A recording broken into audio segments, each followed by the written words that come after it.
야고보서 5장 12절에서 20절까지 말씀을 교독합니다. 내 형제들아, 무엇보다도 맹세하지 말지니 하늘로나 땅으로나 아무 다른 것으로도 맹세하지 말고 오직 너희가 그렇다고 생각하는 것은 그렇다 하고 아니라고 생각하는 것은 아니라 하여 정죄받음을 면하라. 너희 중에 고난당하는 자가 있느냐? 그는 기도할 것이요. 즐거워하는 자가 있느냐? 그는 찬송할지니라. 너희 중에 병든 자가 있느냐? 그는 교회의 장로들을 청할 것이요 그들은 주의 이름으로 기름을 바르며 그를 위하여 기도할지니라. 믿음의 기도는 병든 자를 구원하리니 주께서 그를 일으키시리라. 혹시 죄를 범하였을지라도 사하심을 받으리라.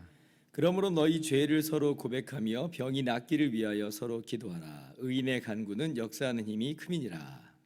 엘리야는 우리와 성정이 같은 사람이로되 그가 비가 오지 않기를 간절히 기도한즉 3년 6개월 동안 땅에 비가 오지 아니하고 다시 기도하니 하늘이 비를 주고 땅이 열매를 맺었느니라. 내 형제들아, 너희 중에 미혹되어 진리를 떠난 자를 누가 돌아서게 하면 같이요. 너희가 알 것은 죄인을 미혹된 길에서 돌아서게 하는 자가 그의 영혼을 사망에서 구원할 것이며 허다한 죄를 덮을 것임이라. 아멘. 할렐루야. 하나님의 크신 은혜와 평강이 오늘도 변함없이 여러분 가운데 가득 넘치기를 주님의 이름으로 축원합니다. 야고보서는 그 내용에 있어서 예수님의 산상수훈을 참 많이 닮아 있습니다. 아마도 야고보서가 예수님의 산상수훈을 기억하면서 성도들에게 적용하는 것이 아닌가 하는 생각이 드는데요. 오늘도 마찬가지입니다. 12절 말씀을 보면 내 형제들아, 무엇보다도 맹세하지 말지니 이렇게 기록을 하고 있죠. 예수님께서 마태복음 5장 33절 이하에 보면 동일하게 말씀을 하셨어요. 주님께서 이렇게 말씀하시죠. 나는 너희에게 이르노니 도무지 맹세하지 말지니 하늘로도 하지 말라. 오직 너희 말은 옳다 옳다 아니라 아니라 하라. 이에서 지나는 것은 악으로부터 나느니라. 그러니까 오늘 말씀이 그대로 예수님의 말씀을 다시 한번 반복하는 것 같죠. 맹세하지 말라. 맹세하지 말아야 돼요. 그러면 왜 맹세를 하지 말아야 되는가라고 할 때에 이 맹세라고 하는 것은 어디에서 비롯되는 거냐면 근본적으로 어떤 전제가 있냐면 나의 암 그리고 나의 행동에 대한 나의 통제권을 내가 갖고 있다라고 하는 그런 전제하에서 비롯되는 겁니다. 나는 분명히 알고 있고 나는 분명히 봤고 나는 분명히 뭐 안 했다고 기억을 하고 나는 혹시 뭐 했다고 기억을 하고 나는 이거 할 수 있다라고 그러니까 그런 확신이 있으니까 그러니까 이제 맹세를 하는 거예요. 그런데 우리가 이것들 중에 사실은 어느 것 하나도 우리가 확실하지 않습니다. 우리 그렇게 대단한 사람이 아니에요. 쉽게 우리가 이런 경우들이 있잖아요. 전에 그런 적 있었어. 하면 이제 옆에서 아니야, 아니었어, 아니야, 그때 분명히 그랬어. 하면서 이제 둘이 이제 진실 공방을 벌일 때가 있잖아요. 사소한 일 가지고. 때로는 그래서 막 내기도 하고 누가 맞는지 내기하자고 그러고 그래요. 근데 이제 분명히 다 확실하게 그때 기억하고 있다고 얘기한 건데 심지어 막 내기까지 했는데 근데 자료를 검토해 보니까 서로 비교해 보니까 틀릴 때가 더러 있어요. 너무 신기하죠. 거짓말한 거 아니에요. 저는 분명히 그렇게 봤고 또 그렇게 했고 이렇게 생각을 했는데 근데 제 기억이라고 하는 게 왜곡되어 있는 것 내지는 잘못 저장되어 있을 때가 많죠. 근데 맹세를 한다? 그건 아닌 거라는 거예요. 예를 들면 내가 하늘이 두 쪽이 날지언정 나 이거 하겠습니다. 정말 그런 마음 자세는 뭐 있겠죠. 그런데 사람 내일 일을 모르잖아요. 당장 배탈이 나가지고 약속 잡았는데 못 나갈 수도 있어요. 근데 이제 맹세를 한다. 맹세라고 하는 건 근본적으로 자기 통제권을 갖고 있다. 내가 이걸 다 주관할 수 있다라고 하는 그런 이 전제 하에서만 가능한데 우리는 그렇지 못하다라고 하는 거예요. 그래서 맹세라고 하는 것은 사실 교만입니다. 우리가 할 수 없는 영역들에 대해서 장담하고 있는 거기 때문에 우리의 한계를 우리가 인정하지 않는 모습이기 때문에 교만한 모습이에요. 우리는 그냥 어디까지만 나가야 되냐면 옳다 하는 것은 옳다 하고 아니라 하는 것은 아니라 하고 내가 이것을 하겠다 하면 하겠다 하는 그 정도로만 그치는 그런 겸손한 모습. 나의 삶의 모든 통제권은 주권은 정말 하나님께만 있다라고 하는 그런 겸손한 모습. 이것이 오히려 우리의 마땅한 모습이다라고 하는 거예요. 솔직히 맹세를 남발하는 사람을 보면 더 신빙성이 떨어집니다. 아니 그동안 얼마나 거짓말을 많이 했으면 맹세를 하는 것이고 얼마나 약속을 안 지켰으면 맹세까지 하는 거예요. 오히려 그동안 정직하게 살았던 사람은요, 그 입술에서 정말 정직하게 또 살았던 사람은 그냥 말해도 맹세하지 않아도 우리가 믿음이 갑니다. 이 사람은 할 사람이야. 이 사람 말은 진짜야. 믿어져요.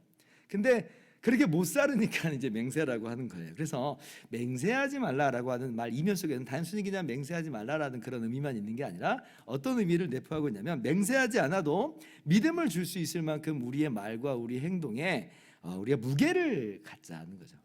그런 정직하고 성실한 사람이 되자라고 하는 그러한 교훈이 아울러 이 안에 담겨 있습니다. 그래서 우리가 오늘 삶을 또 그렇게 다짐했으면 좋겠어요. 맹세하지 말자. 그렇게 적용을 1차적으로 하고 더 깊게 들어가서는 나의 말과 나의 행동에 있어서 믿음을 줄 수 있을 만큼 그렇게 성실하고 정직한 모습으로 살아가자. 그렇게 다짐하는 저와 여러분 모두가 되기를 바랍니다. 자, 이제 그럼 마지막 야고보서의 마지막 권면입니다. 13절 말씀 한번 같이 읽어볼까요? 시작. 너희 중에 고난당하는 자가 있느냐? 그는 기도할 것이요. 즐거워하는 자가 있느냐? 그는 찬송할지니라. 인생 중에 하나님께서 우리에게 허락하신 정말 즐겁고 좋은 시간들이 있습니다. 그때는 그냥 혼자만 자랑하고 기뻐하고 혹은 교만하고 그러면 안 되고 하나님을 찬양하는 거예요. 하나님께 감사하는 겁니다. 그리고 즐기고 기쁘고 누리는 거예요.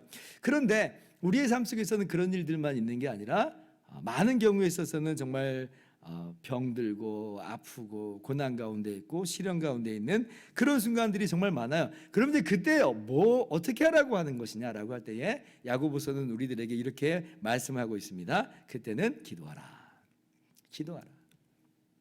모든 것을 다스리시고 모든 것을 통치하시는 만왕의 왕이시고 만주의 주가 되신 하나님께 기도하라. 기도하라. 먼저는 혼자라도 기도를 하시기 바랍니다. 혼자서라도 기도할 때 하나님은 응답하세요. 하나님께서는 우리가 골방에 들어가서 신음하면서 기도하는 그 세미한 음성까지도 놓치지 않고 다 듣고 계세요. 물리적인 공간만이 아니라 우리 마음의 골방이라고 하는 우리 마음속 깊은 그 신음까지도 하나님께는 다 들으신 바 된다라고 하는 거예요. 하나님께서 너무나 작아가지고 못 듣는 그런 일은 없어요. 그러니까 하나님께 우리의 작은 목소리지만 우리의 연약한 그러한 모습이지만 기도하면서 나아갈 때에 너는 내게 부르짖으라 내가 응답하리라 말씀하신 하나님께서 우리의 기도를 들으십니다. 그래서 혼자서라도 기도하는 거예요. 그리고 또 어떻게 야고보서가 교훈해요? 장로들에게 기도를 요청하라. 요청하죠. 장로들에게 기도를 요청하라. 그래서 장로는요, 목사, 장로 포함한 거예요. 목사도 장로니까. 그래서 장로들에게 기도를 요청하라. 장로를 세우신 이유가 뭐예요? 뭐 높임 받으라고 뭐 권세 부리라고 세운 거 아니잖아요. 교회를 돌보라고 세운 거예요. 교회를 돌보라. 그러면 내가 교회의 한 일원으로서 교회 한 지체로서 나의 기도 제목을 함께 나누는 거예요. 그거 하라고 세운 사람이니까 신방 좀 와주세요. 기도해 주세요. 뭐 그 집으로 직접 신방하는 건 부담스러울 수 있으면 아니 전화로라도 기도해 주세요. 하면 기도하죠. 기도하죠. 그래서 장로님들에게 그렇게 기도를 요청하시기 바랍니다. 그리고 세 번째, 꼭 장로님들에게만 기도를 요청하라는 법도 없습니다. 또 16절을 보면 서로 기도하라 그렇게 기도하라 얘기하죠. 서로 기도하라. 그러니까 우리 옆에 기도의 동역자들을 하나님께서 붙여주셨어요. 하나님이 허락하여 주셨어요. 그래서 장로님들에게도 기도를 요청하고 우리가 또 서로서로의 기도 제목을 나누면서 함께 기도를 하는 겁니다. 교회는 하나님께서 세우신 교제하는 공동체예요. 그럼 우리의 교제라고 하는 게 뭐냐 할 때 뭐 여러 가지가 교제가 되겠죠. 같이 밥을 먹고 함께 기뻐하는 것, 즐기고 누리는 것 다 교제일 수 있어요. 그런데 서로 기도하는 그런 교제 역시도 정말 교회가 마땅히 해야 되는 교제의 모습입니다. 우리 지체인데 나의 지체인데 한 몸 된 지체인데 내 지체가 아프면 나도 아픈 거잖아요.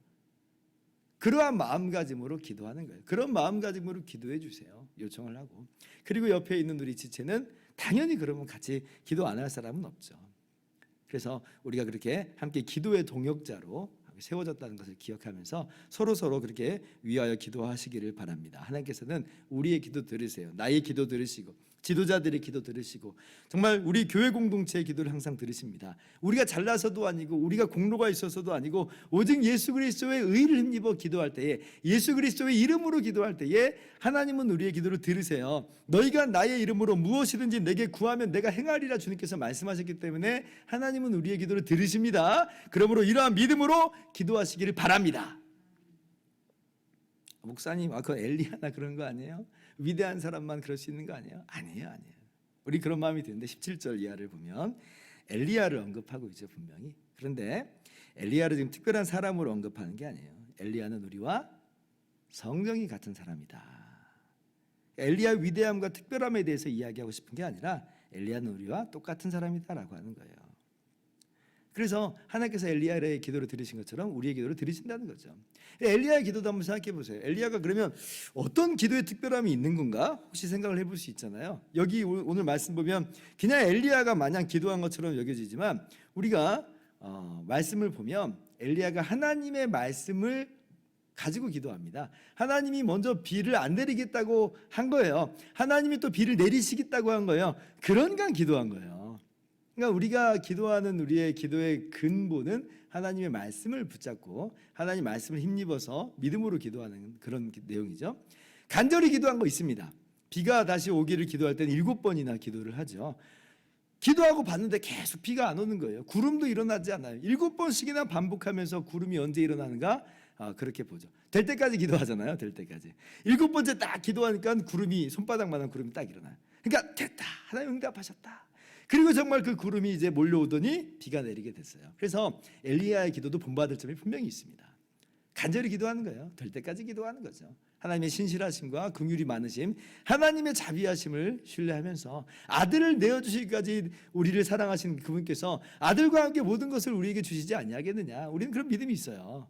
예수님의 십자가가 우리의 근거가 되고 증거가 됩니다. 그러므로 오늘도 기도하시기 바랍니다. 고난의 시기가 정말 없으면 좋겠는데 우리 인생 가운데 고난의 시기는 때때로 찾아와요. 그러나 그 시간을 그냥 주저앉아 있는 시간으로 가지 마시고요. 그 자리를 변해서 기도의 자리로 함께 주 앞에 나아가실 수 있는 저와 여러분들 되기를 주님의 이름으로 축원합니다.